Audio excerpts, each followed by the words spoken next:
રીત નંબર 1, મૂળ કિંમત જેટલા ટકા નફો. પહેલો દાખલો, 11 રૂપિયામાં એક વસ્તુ વેચવાથી તેની મૂળ કિંમત જેટલા ટકા નફો થતો હોય તો વસ્તુની મૂળ કિંમત શોધો. પહેલા તો મૂળ કિંમત જેટલા ટકા નફો, આને નીચે અંડરલાઈન કરી નાખું. બરાબર, આ દાખલો પૂછ્યો છે 11 રૂપિયામાં. હવે આમાં તમારે બે પ્રશ્ન પૂછવાના છે, બરોબર છે? એમાં લખું છું. પહેલો પ્રશ્ન, કોઈ એવી બે સંખ્યા શોધો, કોઈ એવી બે સંખ્યા શોધો કે જેનો ગુણાકાર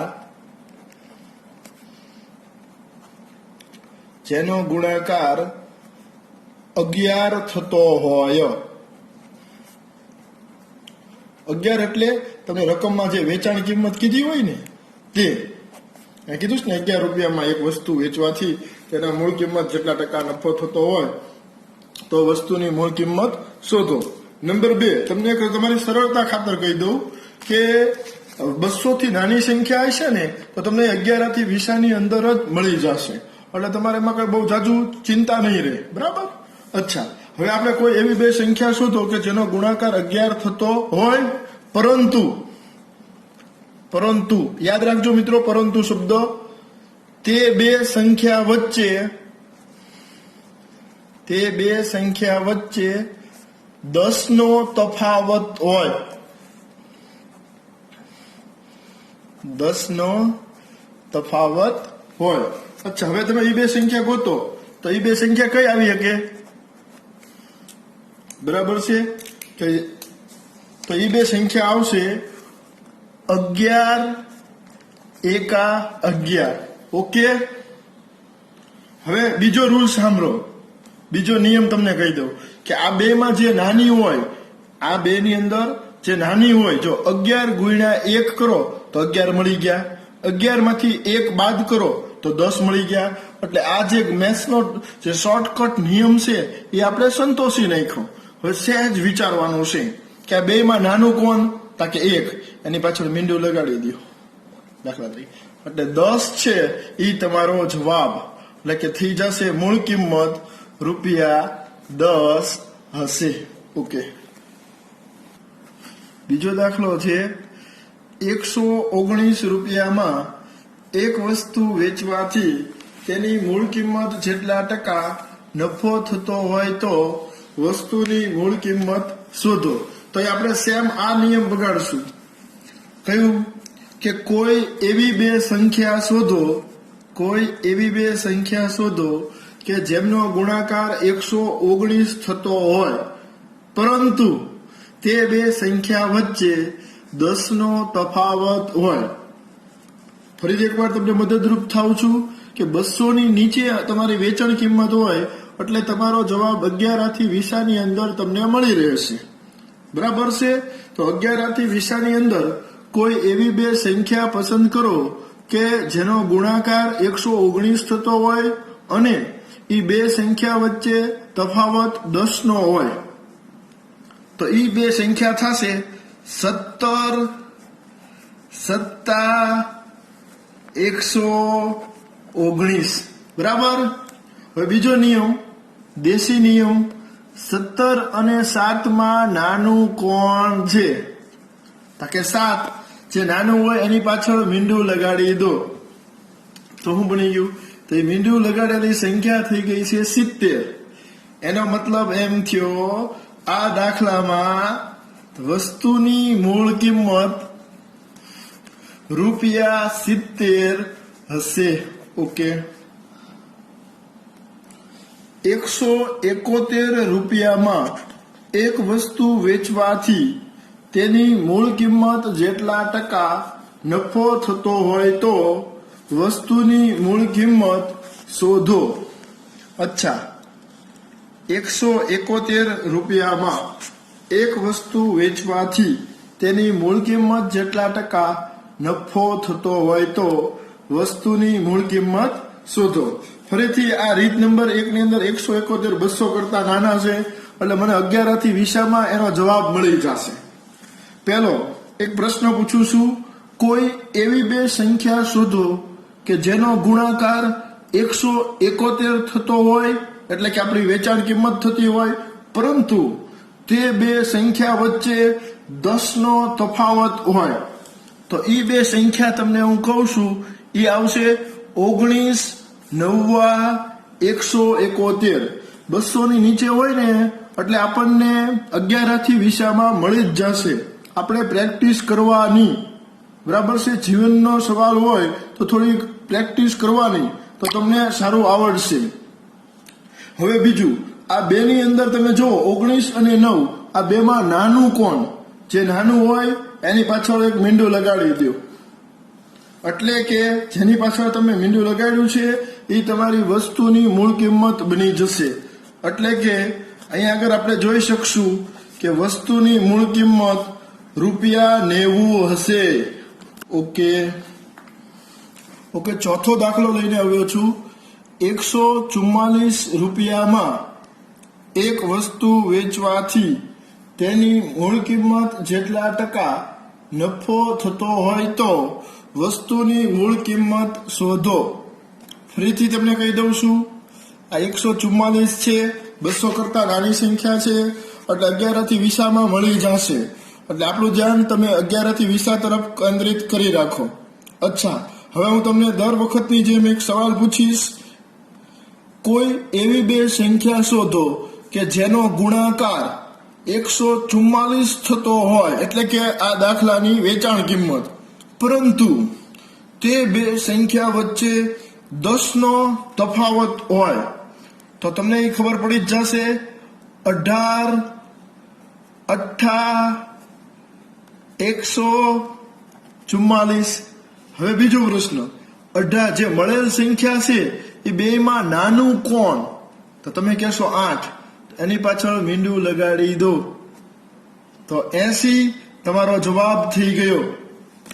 બરાબર છે. તો આ દાખલાની અંદર હું લખીશ કે વસ્તુની મૂળ કિંમત ₹80 હશે. ઓકે, ઘણા વિદ્યાર્થી મિત્રોનો એક પ્રશ્ન હતો કે સાહેબ રીત નંબર 1 ની અંદર 200 કરતા મોટી સંખ્યા હોય તો શું કરવું? અને ત્યારે મેં હું જવાબ આપ્યો મને ખ્યાલ નથી, પણ એની એ વાત સાચી હતી. બરાબર. પછી વિદ્યાર્થીઓનો હું આભાર માનું છું કે જેને મને આ બાબત માટે વિચારતો કર્યો.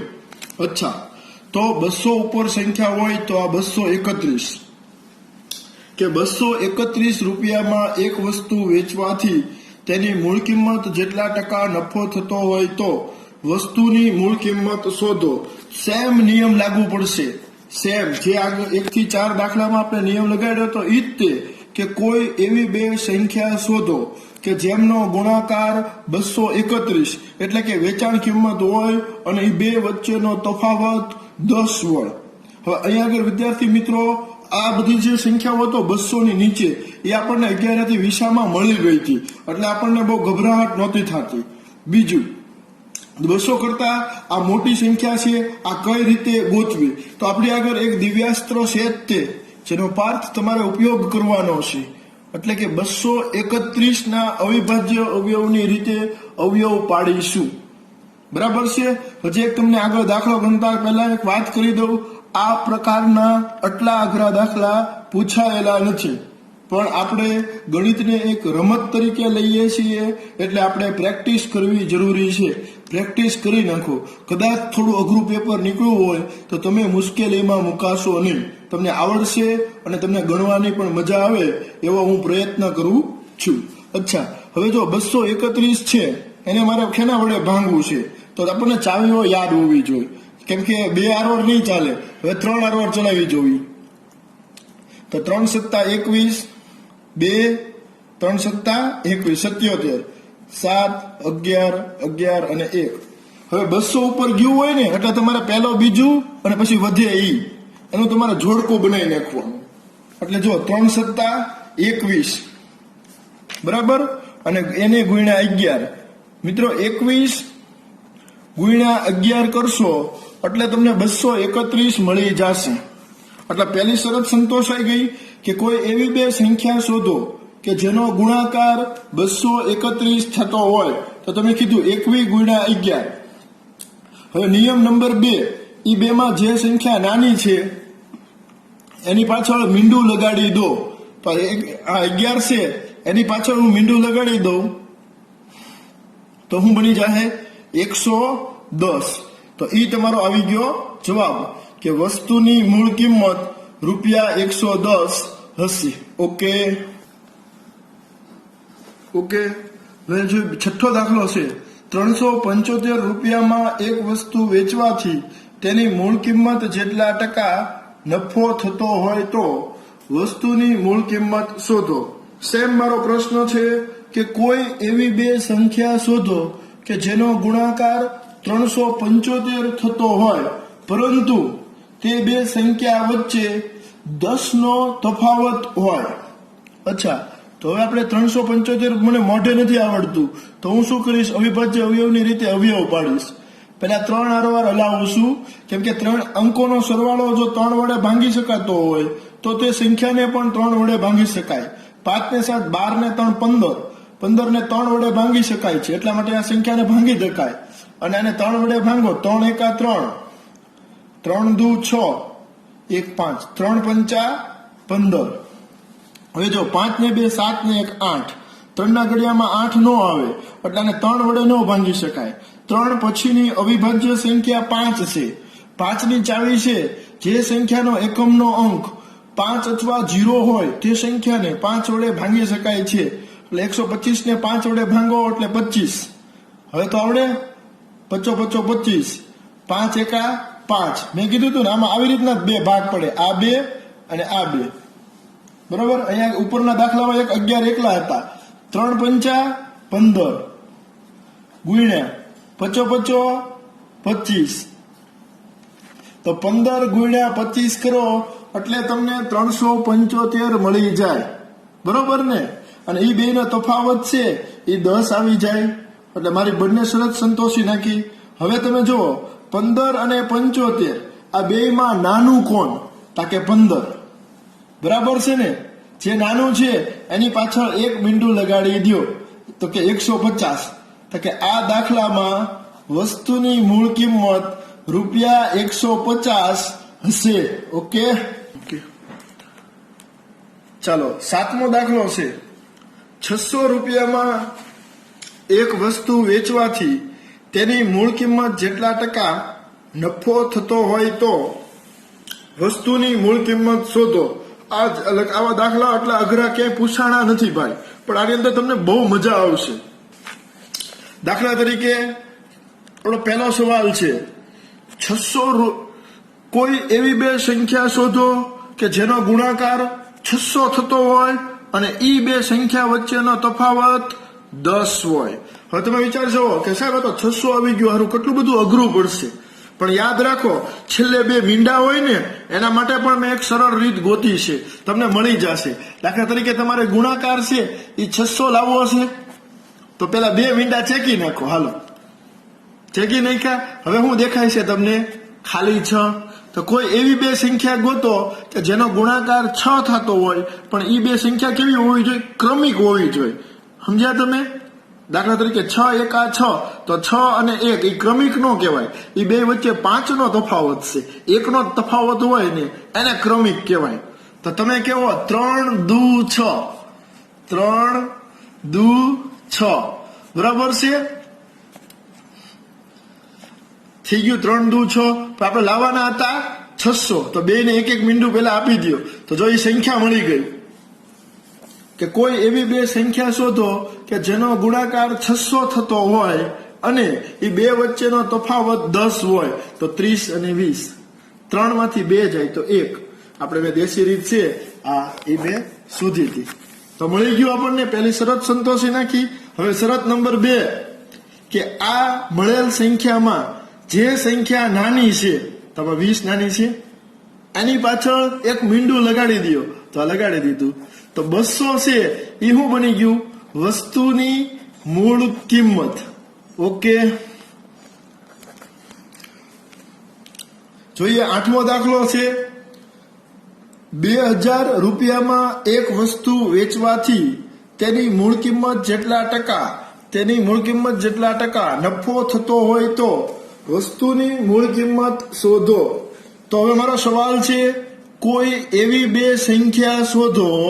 આ રૂલ્સ છે આ પ્રકારના દાખલામાં કે જેનો ગુણાકાર 2000 થતો હોય અને ઈ બે સંખ્યા વચ્ચે 10 નો તફાવત હોય. તો તમે કહો એ તો સાહેબ બહુ થાકી જવા છે અમારે, કેમ મળે? તો એક દેશી રીત શીખવાડું છું અહીંયા કોષ્ટકમાં. દાખલા તરીકે આ 2000 મેં લખી નાખ્યા, બરાબર? હવે એના બે મીંડા ચેકી નાખો. હવે શું દેખાય છે તમને? 20. તો કોઈ એવી બે સંખ્યા શોધો કે પેલા હાવ સરળ રીત કે જેનો ગુણાકાર 20 થતો હોય, બરોબર? તો કોક એમ કહે છે કે 10 દુ 20, પણ આપણે કેવી બે સંખ્યામાં ગોતવી પડશે? પાછળ બે મીંડા છે એટલે ક્રમિક. કેવી ગોતવી પડશે? ક્રમિક, બરાબર ને? ક્રમિક સંખ્યા કોને કહેવાય? કે બે વચ્ચેનો તફાવત છે એકનો જ આવતો હોય, બરોબર ને? તો કોઈ એવી બે સંખ્યા શોધો કે જેનો ગુણાકાર 20 થતો હોય અને બે સંખ્યા ક્રમિક હોય. તો એ આવશે 4 પંચા 20. આમ આવે. હવે આપણે શું કરવાનું? અહીંયા એક મીંડું, અહીંયા એક મીંડું, અહીંયા બે મીંડા. જો મિત્રો, તમને સવાલ પૂછ્યો હોય કે કોઈ એવી બે સંખ્યા શોધો કે જેનો ગુણાકાર 2000 થતો હોય અને એ બે વચ્ચે 10 નો તફાવત હોય. તો 40 ગુણ્યા 50 કરો તો 2000 મળી જાય અને 50 માંથી 40 બાદ કરો તો 10 મળી જાય. હવે આપણે વસ્તુની મૂળ કિંમત શોધવી છે તો આપણે શું કરશું? 40 અને 50 આ બેમાં નાનું કોણ? તા કે 40. એને પકડી.